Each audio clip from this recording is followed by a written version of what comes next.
Parlons maintenant des prêts et des bourses. À l'université, ça a quand même certains frais et je sais que certains élèves sont stressés justement par rapport à ceci. Certains disent, oh, je vais rentrer sur le marché du travail avant. Faut pas oublier que rentrer sur le marché du travail et retourner aux études après, c'est plus difficile. Donc, on suggère généralement aux élèves d'aller directement aux études. Si l'argent est un problème, voici ce que les élèves peuvent faire. Tout d'abord, il y a les prêts. On peut recevoir un prêt étudiant. Le prêt étudiant, c'est de l'argent qui est prêté par le gouvernement ou parfois par une institution financière, donc une banque, doit être remboursé. Ce montant d'argent-là va devoir être remboursé une fois que les études sont terminées. C'est sans intérêt jusqu'à la fin des études, ce qui est assez intéressant. Et aussi, une fois que cet argent-là est bien géré, ça peut être un bon investissement aussi pour le futur. Évidemment, ça va être un montant qui va être à rembourser. Donc oui, l'élève finit ses études avec une dette, mais c'est une dette qui peut rembourser et qui est facilement remboursable si on gère bien ces choses. Du côté de la bourse, c'est vraiment de l'argent qui est donné par différentes institutions, différents programmes, etc.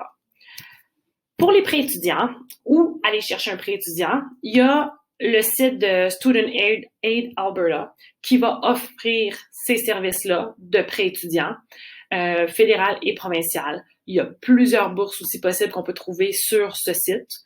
L'élève va devoir créer son compte et faire les demandes avant le début des classes, environ 2 mois avant qu'il commence ses cours. Du côté des bourses, voici différentes bourses qui est possible de recevoir pour les élèves. Il y a la bourse Alexander Rutherford, qui est une grande bourse par rapport à My Blueprint, qu'on a déjà parlé précédemment quand on faisait les choix de carrière. C'est une bourse que tu peux recevoir une seule fois et qui ne sera pas accessible avant le mois de juin.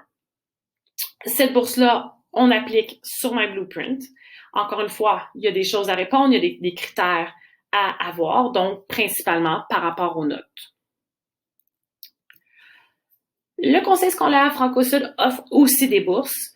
Les critères communs à toutes les bourses qu'ils offrent, c'est être inscrit dans un programme d'études postsecondaires, de représenter les valeurs préconisées par le Franco-Sud, donc l'intégrité, le leadership et l'inclusion, puis avoir démontré un certain engagement envers la francophonie. Le Franco-Sud offre une bourse sur la réussite académique.